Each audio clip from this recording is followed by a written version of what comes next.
नमस्कार मेरे प्यारे दोस्तों, उम्मीद करते हैं आप सभी बेहतर होंगे और आपकी पढ़ाई अच्छी चल रही होगी। दोस्तों, आपका सक्सेस विस्टा स्कूल पर बहुत बहुत स्वागत है।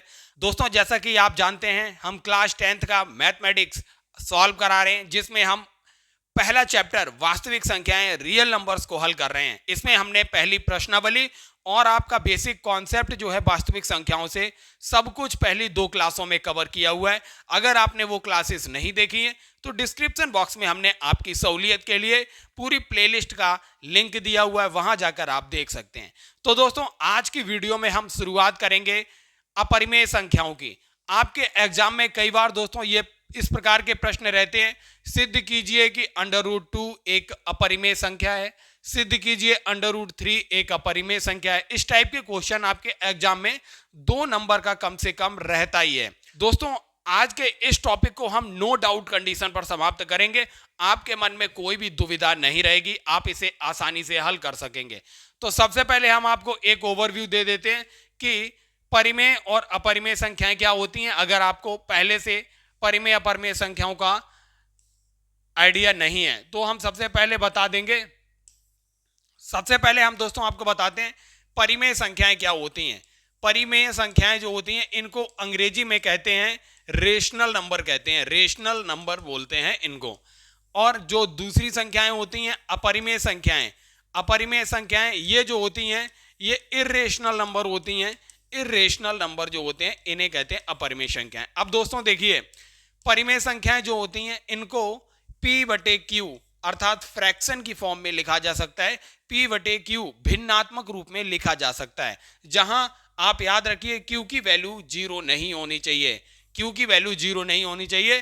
तो परिमेय संख्याएं रेशनल नंबर वे होते हैं जिनको P/Q की फॉर्म में P/Q के तरीके से भिन्न के रूप में लिखा जा सकता है। ऐसी संख्याओं को कहते हैं परिमेय संख्याएं। जैसे हम आपको बताते हैं 2/3, 4/5, इस टाइप के नंबर जो होते हैं इनको कहते हैं रेशनल नंबर, जहां पर P जो है और Q दोनों क्या हैं, पूर्णांक होने चाहिए। पूर्णांक याद रखिए, ये कंडीशन, P और Q पूर्णांक है और Q की वैल्यू 0 नहीं होनी चाहिए। अब दोस्तों अपरिमेय संख्याएं क्या होती हैं।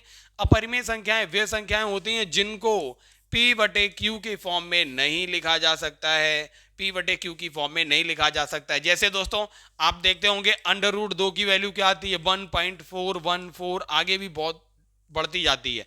तो मतलब ये भिन्नात्मक रूप में इनको नहीं लिखा जाता है। जैसे √2 हो गया, √3 हो गया, √5 हो गया। इस तरीके की संख्याएं जो होती हैं ये अपरिमेय संख्याएं होती हैं।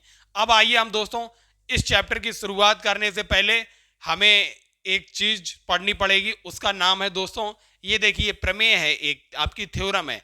मान लीजिए P एक अभाज्य संख्या है। अभाज्य संख्याएं वे संख्याएं होती हैं जो केवल स्वयं से विभाजित होती हैं।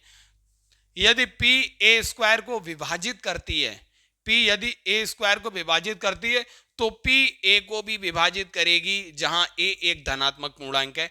ये आप समझिए, ये प्रमेय है। और इसी थ्योरम का यूज हम √2 एक अपरिमेय संख्या है, सिद्ध कीजिए √3 एक अपरिमेय संख्या है, इस थ्योरम का प्रयोग हम वहां पर करेंगे। यह थ्योरम क्या कहती है, यदि P जो है अगर A² को विभाजित करता है तो ये P सेम नंबर A को भी विभाजित करेगा, A को भी विभाजित करेगा। जैसे दोस्तों आप देखिए P एक अभाज्य संख्या है। जैसे मान लीजिए हमने ले लिया अभाज्य संख्या 5। अगर दोस्तों 5 जो है, 5 अगर दोस्तों अगर ये 25 को विभाजित करता है तो इसके कहने का मतलब है ये 5 जो है 5 को भी विभाजित करेगा। एक ये 5 का स्क्वायर क्या है, 25 है। मतलब कहे यही बात यहां पर बोली गई है, अगर P A² को विभाजित करता है तो P A को भी विभाजित करेगा। इसी को कहते हैं दोस्तों, ये वाली थ्योरम जो है, यही ये थ्योरम दोस्तों आपको यही बता रही है। इसका प्रयोग हम दोस्तों आगे आपके सॉल्यूशन में करेंगे। ये देखिए, ये क्वेश्चन यहां पर था। क्या पहला क्वेश्चन है √2 एक अपरिमेय संख्या है, सिद्ध करना है √2 जो है एक अपरिमेय संख्या है।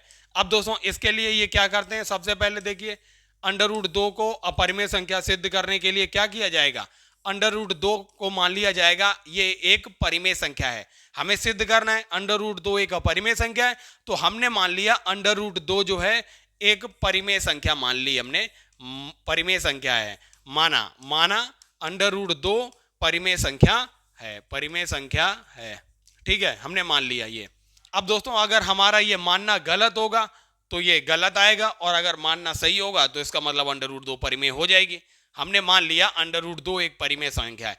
अगर अंडर रूट 2 परिमेय संख्या है तो अंडर रूट 2 बराबर ए बटा बी होगा। ए बटा बी क्यों होगा? क्योंकि कोई भी परिमेय संख्या क्या होती है, उसको पी अपॉन क्यू की फॉर्म में लिखा जा सकता है, जैसा कि हम आपको अभी बता चुके हैं। और जहां पर ए और बी पूर्णांक होंगे और ए और बी सह अभाज्य भी होंगे, याद रखिए ए और बी सह अभाज्य हैं, सह अभाज्य संख्याएं हैं। सह अभाज्य संख्याएं वे होती हैं जो आपस में एक दूसरे से ना कटें, अथवा उनका आपस में एक दूसरे का कोई भी उभयनिष्ठ गुणनखंड नहीं है। जैसे मान लीजिए 3,5 ये सह अभाज्य संख्याएं हैं, क्योंकि इनमें एक भी उभयनिष्ठ गुणनखंड नहीं है। अगर ये इसी की जगह हम मान लें 6 और 10, ये सह अभाज्य संख्याएं नहीं हैं। क्यों? क्योंकि आप देखिए इसमें एक उभयनिष्ठ गुणनखंड है। कौन सा उभयनिष्ठ गुणनखंड है? 2 गुणा 3 और ये 2 गुणा 5। ये देखिए 2 यहां भी है, 2 यहां भी है, तो ऐसी संख्याएं सह अभाज्य नहीं होंगी, क्योंकि इनमें उभयनिष्ठ गुणनखंड है 2। तो ऐसी संख्याएं जिनमें कोई भी उभयनिष्ठ मतलब दोनों में कॉमन गुणनखंड नहीं होता है, ऐसी संख्याएं सह अभाज्य संख्याएं कहती हैं। जैसे 3,5 जो है सह अभाज्य संख्याएं हैं। अब दोस्तों देखिए, आप उम्मीद करते हैं सह अभाज्य संख्याएं समझ गए होंगे क्या होता है। तो ए बटा बी, जो ए और बी जो है सह अभाज्य हैं, एक भी उभयनिष्ठ गुणनखंड नहीं है। अब हमने क्या किया, हमने ए बराबर बी अंडर रूट 2 ऐसे लिख लिया, बी का इधर मल्टीप्लाई कर दिया। अब हम दोनों पक्षों का स्क्वायर कर देते हैं, वर्ग कर देते हैं, तो ए स्क्वायर बराबर बी स्क्वायर गुणा 2 हो गया। मतलब क्या हो गया? ए स्क्वायर बराबर 2b स्क्वायर। अब दोस्तों यहां से क्या निकल के आ रहा है? प्रमेय क्या कहती है कि यदि p ए स्क्वायर को विभाजित करता है तो p जो है a को भी विभाजित करेगा। प्रमेय ये कहती है, थ्योरम ये कहती है। अब देखिए यहां p जो है ये 2 है। अगर ये ए स्क्वायर को, क्योंकि इसका गुणनखंड निकल के आ गया ना, ए स्क्वायर बराबर 2b स्क्वायर, तो कहने का मतलब क्या हो गया? ए स्क्वायर जो है ये 2 से विभाजित हो रहा है, ए स्क्वायर 2 से विभाजित हो रहा है। इसका मतलब ए जो होगा ए भी 2 से विभाजित होगा, क्योंकि थ्योरम कहती है ए स्क्वायर अगर 2 से विभाजित हो रहा है तो ए भी 2 से विभाजित होगा। ए 2 से विभाजित होने का मतलब है, तो ए बराबर हम ऐसे भी लिख सकते हैं, ए बराबर 2c लिख सकते हैं। सी जहां पर क्या है, कोई एक नंबर है, पूर्ण हमने कांस्टेंट मान लिया, सी एक नंबर है, इसकी वैल्यू 1 हो सकती है, 2 हो सकती है, 3 हो सकती है। कुल मिला के हमें फोकस करना है इस 2 पर। मतलब a बराबर 2c, क्योंकि ए यहां पर क्या है, ए स्क्वायर 2 से विभाजित हो रहा है तो ए भी 2 से विभाजित हो जाएगा, तो इसलिए हमने ये मान लिया। अब हम दोनों पक्षों का अगर स्क्वायर कर दें तो ए स्क्वायर बराबर 4c स्क्वायर हो गया, 4c स्क्वायर। अब दोस्तों अगर हम ए स्क्वायर बराबर 4c स्क्वायर है, अगर हम ए स्क्वायर की वैल्यू यहां पर रख दें, इस वाले समीकरण में रख दें, तो क्या हो जाएगा? तो हो जाएगा 2b स्क्वायर बराबर 4c स्क्वायर हो जाएगा, 4c स्क्वायर। तो b स्क्वायर बराबर क्या हो जाएगा दोस्तों? b स्क्वायर बराबर हो जाएगा, b स्क्वायर बराबर 2c स्क्वायर हो जाएगा। अब देखिए b स्क्वायर बराबर 2c स्क्वायर, मतलब b स्क्वायर को 2 विभाजित कर रहा है। यहां भी देखिए b स्क्वायर को 2 विभाजित कर देगा, इसका मतलब जो 2 है ये b को भी विभाजित कर देगा, 2 जो है ये b को भी विभाजित कर देगा। हम दोस्तों क्या मान के चले थे? अंडर रूट 2 बराबर a बटे बी, a और b सह अभाज्य संख्याएं हैं, मतलब इनमें कोई कॉमन गुणनखंड नहीं है। यहां देखिए क्या निकला, a जो है वो 2 से विभाजित हो रहा है, यहां b भी देखिए 2 से विभाजित हो रहा है। इसका मतलब हमारा मानना गलत था। हमने माना था अंडर रूट 2 एक परिमेय संख्या है, लेकिन ये तो मानना गलत हो गया। ए और बी सहअभाज्य संख्याएं थी, इनके बीच कोई कॉमन गुणनखंड नहीं था। लेकिन हमने जब इसको सॉल्व किया तो सॉल्व करने पे पता चला इनके बीच एक कॉमन गुणनखंड 2 आ गया। ए जो है 2 से भी विभाजित हो रहा है, बी जो है 2 से भी विभाजित हो रहा है। ए और बी अगर दोनों 2 से विभाजित हो रहे हैं, इसका मतलब 2 इनके बीच एक उभयनिष्ठ गुणनखंड है, इसलिए हमारा मानना गलत है। अतः सबसे अंत में आपको लाइन लिखना है, अतः अंडर रूट 2 एक अपरिमेय संख्या है। अपरिमेय संख्या है, हमारा मानना गलत था, अपरिमेय संख्या है। बस यही कहानी आपको लिखनी थी, ये सॉल्व हो जाएगा। अब दोस्तों हम आपको अंडर रूट 3 की कहानी सुनाते हैं। ये देखिए, अब दोस्तों देखिए ये 5वां क्वेश्चन आपका यही है। अंडर रूट 3 एक अपरिमेय संख्या है, सिद्ध करना होता है आपको। ये कई बार पूछा जा चुका है आपके बोर्ड एग्जाम में। सबसे पहले यही जो अभी हमने आपको समझाया वही किया गया है। हमने मान लिया अंडर रूट 3 एक परिमेय संख्या मान ली गई है।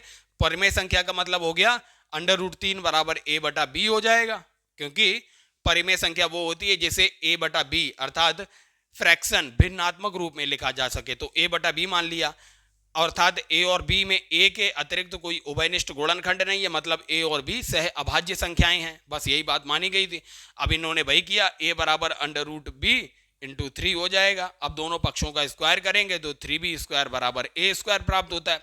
इसलिए जो प्रमेय है, थ्योरम है, वो क्या कहती है, यदि a² 3 से विभाजित हो रहा है, अब देखिए यहाँ a² बराबर 3b² हो गया, इसका मतलब ये 3 जो है वो a² को विभाजित कर दे रहा है ना, तभी तो होगा। थ्योरम कहती है a² 3 से विभाजित होता है, इसलिए तो a भी 3 से विभाजित होगा, थ्योरम कहती है। अब दोस्तों देखिए a बराबर 3c हो गया। अब हमने इस a की वैल्यू उठा के रख दी यहाँ पर, तो 3b² बराबर क्या हो जाएगा, 9c² हो जाएगा। a की जगह 3c रख दिया यहाँ पर a की जगह, तो 9c² हो गया। तो b² बराबर 3c² हो गया। b² बराबर 3c² का मतलब हो गया b² को 3 विभाजित कर रहा है, इसका मतलब b को भी 3 विभाजित करेगा, क्योंकि प्रमेय थ्योरम यही कहती है कि b को भी 3 विभाजित कर देगा। जब b को 3 विभाजित करेगा, और यहाँ देखिए a को भी 3 विभाजित कर रहा है, यहाँ 3 a को भी विभाजित कर रहा है और यहाँ 3 b को भी विभाजित कर रहा है, और हम मान के चले थे a और b दोनों सह अभाज्य संख्या, इनके बीच कोई कॉमन गुणनखंड नहीं है, उभयनिष्ठ गुणनखंड नहीं है। यहाँ तो 3 निकल आया, 3 a को भी विभाजित कर रहा है, b को भी विभाजित कर रहा है, कॉमन गुणनखंड निकल आया। इसका मतलब हमारी कल्पना गलत थी, अर्थात अंडर रूट 3 जो है एक परिमेय संख्या ना होकर एक अपरिमेय संख्या है। यही बात आपको लिख देनी थी। बस दोस्तों, इस टाइप के प्रश्न आपके क्लास 10 के बोर्ड एग्जाम में पूछे जा रहे हैं। अब दोस्तों देखिए, अब आइए दोस्तों प्रश्नावली को सॉल्व करते हैं। ये प्रश्नावली है 1.2 प्रश्नावली को आज समापन करेंगे। सबसे पहला क्वेश्चन क्या है, सिद्ध कीजिए कि अंडर रूट 5 एक अपरिमेय संख्या है। हम इसको आपको हल करके दिखा देंगे, क्योंकि प्रश्नावली है तो पहला प्रश्न हम आपको हल करेंगे। माना, सबसे पहले लिखेंगे माना अंडर रूट 5 एक परिमेय संख्या है, एक परिमेय संख्या है, हमने मान लिया, ठीक है। इसका मतलब अंडर रूट 5 अगर परिमेय संख्या है तो हम इसको a बटा b के रूप में लिख सकते हैं, जहां a और b जो है अभाज्य संख्या है, इनके बीच कोई कॉमन गुणनखंड नहीं है, ठीक है। तो हम ऐसे लिख सकते हैं। और इसको कैसे लिखा जा सकता है, a बराबर b अंडर रूट 5 लिखा जा सकता है, a बराबर b अंडर रूट 5। हम दोनों का स्क्वायर करेंगे तो a² बराबर 5b² निकल आया। अब दोस्तों देखिए, अगर a² इस 5 से विभाजित हो रहा है ना, क्योंकि a² बराबर 5b² आ गया, तो a² अगर 5 से विभाजित हो रहा है तो a भी 5 से विभाजित होगा, a भी 5 से विभाजित होगा। इसका मतलब a बराबर 5c मान लिया, हमने मान लिया a बराबर 5c, जहां पर c एक पूर्णांक है, इसकी वैल्यू 1 2 3 4 5 जो भी रहना है वो होगी, क्योंकि हमारा मेन उद्देश्य है a जो है वो 5 से विभाजित हो रहा है, इसका मतलब a का एक गुणनखंड है 5, तो 5c हमने मान लिया। अब a की वैल्यू अगर ये 5c है, तो अगर यहां पर रख दें इस समीकरण में a की जगह 5c, तो क्या निकल कर आएगा, तो दोस्तों निकल कर आएगा 5b² बराबर आएगा 25c²। इसका मतलब b² बराबर हो जाएगा, 5 से कट जाएगा, 5 पंजे 25, 5c²। अब दोस्तों देखिए, अगर b² बराबर 5c² है, इसका मतलब b² जो है 5 से विभाजित हो रहा है, तो b भी 5 से विभाजित हो जाएगा। थ्योरम यही कहती है, प्रमेय यही कहती है, तो b भी 5 से विभाजित हो गया। अब दोस्तों देखिए, हमने माना था अंडर रूट 5 एक परिमेय संख्या है, अर्थात a और b के बीच कोई भी कॉमन गुणनखंड नहीं है, उभयनिष्ठ गुणनखंड नहीं है, ये दोनों सह अभाज्य संख्याएं हैं। यहां देखिए a जो है a भी 5 से विभाजित हो रहा है, और यहां देखिए b जो है b भी 5 से विभाजित हो रहा है, मतलब a का एक गुणनखंड 5 भी है और b का भी एक गुणनखंड 5 है। इसका मतलब दोनों के बीच एक कॉमन गुणनखंड निकल आया। इसका मतलब ये सह अभाज्य संख्याएं थी नहीं, और हमने मान के चले थे कि अंडर रूट 5 एक परिमेय संख्या है। इसका मतलब हम लास्ट में लाइन लिखेंगे, अतः हमारा मानना गलत था, या हमारी कल्पना गलत थी, मानना गलत था, अंडर रूट 5 एक अपरिमेय संख्या है, अपरिमेय संख्या है, तो आपको यही कहानी लिखनी थी। इस तरीके से हल करते हैं इस टाइप के प्रश्नों को। अब दोस्तों हम ये प्रश्न दूसरा सिद्ध करके दिखाएंगे आपको। अब आपको बताएंगे सिद्ध कीजिए 3 + 2 अंडर रूट 5 एक अपरिमेय संख्या है। हमने वही काम करेंगे, यहां पर हम लिखेंगे माना 3 + 2 अंडर रूट 5 एक परिमेय संख्या है, एक परिमेय संख्या है। ठीक है, तो 3 + 2 अंडर रूट 5 बराबर क्या हो जाएगा, a/b हो जाएगा, क्योंकि अगर परिमेय संख्या है तो a/b के फॉर्म में लिखा जा सकता है, भिन्नात्मक रूप में लिखा जाएगा, जहां a और b सह अभाज्य संख्याएं हैं और पूर्णांक हैं। हम दोस्तों इसको कैसे लिख सकते हैं, 2 अंडर रूट 5 बराबर हो जाएगा a/b - 3। अब हम 2 को इधर डिवाइड करेंगे तो अंडर रूट 5 बराबर क्या आएगा, अंडर रूट 5 बराबर a/2b - 3/2 ये आएगा।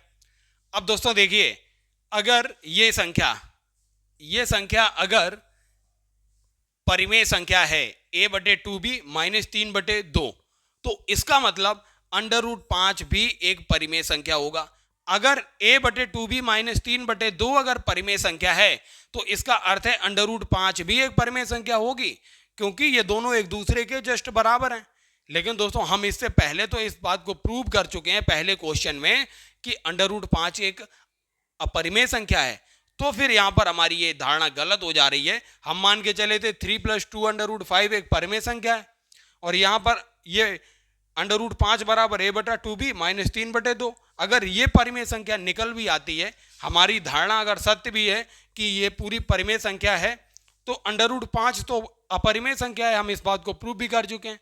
इसका मतलब ये हमारा मानना गलत था कि 3 + 2 अंडर रूट 5 एक परिमेय संख्या है, अतः 3 + 2 अंडर रूट 5 जो है एक अपरिमेय संख्या होगी, क्योंकि अंडर रूट 5 जो है इसमें पहले से ही अपरिमेय संख्या है। इस बात को हमने सिद्ध किया। इस इक्वेशन को बना के आप नीचे लाइन लिखेंगे।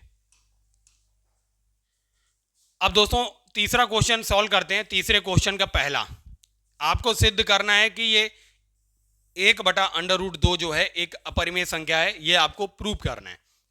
हमने वही काम करेंगे। माना 1/√2 एक परिमेय संख्या है, हमने मान लिया परिमेय संख्या है, तो 1/√2 किसके बराबर होगा, a/b के बराबर होगा, a/b के बराबर होगा। हम दोस्तों इसको उल्टा करके भी लिख सकते हैं, b/a बराबर √2/1 हो जाएगा। अब दोस्तों देखिए, a और b एक दूसरे से सहअभाज्य हैं, इसका मतलब a और b में कोई कॉमन गुणनखंड है नहीं, तो b/a भी लिख सकते हैं, क्योंकि a और b दोनों पूर्णांक हैं, तो a और b पूर्णांक होने का मतलब ये परिमेय संख्या होगी। अब आप बताइए, b, a और 1, ये वाला 1, तीनों पूर्णांक हैं, इसका मतलब b/a जो है ये एक परिमेय संख्या, हम मान के चलें परिमेय संख्या ही है, और बराबर ये किसके, √2 के। 1/√2 किसके बराबर था, a/b के। तो हमने इसको रिवर्स किया। ऑब्वियस ही बात है, अगर दोस्तों आपको पता है 2/3 अगर ये परिमेय संख्या है, तो 3/2 भी परिमेय होगा, इसका रिवर्स भी तो परिमेय ही होगा। बस यही देखिए, हमने 1/√2 बराबर a/b माना था, हमने दोनों को उल्टा किया तो b/a बराबर √2 निकल आया। इसका मतलब दोस्तों हमने जो माना था कि 1/√2 एक परिमेय संख्या है, लेकिन b/a बराबर हमें √2 प्राप्त हुआ है, जो कि हम पहले ही सिद्ध कर चुके हैं। √2 जो है एक अपरिमेय संख्या है, √2 एक अपरिमेय संख्या है। इसका मतलब हमारा मानना गलत था, 1/√2 जो है एक परिमेय संख्या नहीं है, 1/√2 एक अपरिमेय संख्या है। इसे आप हल भी कर सकते हैं वही कंडीशन लगा के, b बराबर a/√2, तो दोनों पक्षों का स्क्वायर करिए, b² बराबर ये हो जाएगा 2a²। अब देखिए b² अगर 2 से विभाजित हो रहा है तो b भी 2 से विभाजित हो जाएगा। वही रखिए जैसे हमने पहले √2 जो है एक अपरिमेय संख्या है हल किया था, सेम वैसे ही आप हल भी कर सकते हैं, और नहीं तो डायरेक्ट यहाँ लिख सकते हैं। चूंकि √2 एक अपरिमेय संख्या है, इसलिए हमारा मानना 1/√2 जो है एक परिमेय संख्या है गलत है, अतः 1/√2 जो है एक अपरिमेय संख्या है। इस तरीके से आप इसे हल कर लेंगे। अब दोस्तों देखिए, इसको हल करते हैं दूसरे वाले को। हमने मान लेते हैं सबसे पहले माना, दोस्तों हम सबसे पहले मान लेते हैं माना 7√5 एक क्या है, परिमेय संख्या है। परिमेय संख्या हमने मान ली, ठीक है, परिमेय संख्या है। तो 7√5 a/b के बराबर होना चाहिए अगर परिमेय संख्या है तो √5 किसके बराबर हो जाएगा, a/7b। अब दोस्तों देखिए, a, b और 7 तीनों के तीनों पूर्णांक हैं, क्योंकि a/b अगर एक परिमेय संख्या है तो ऑब्वियस सी बात है a, b पूर्णांक होंगे, और यहाँ पे 7 भी पूर्णांक है।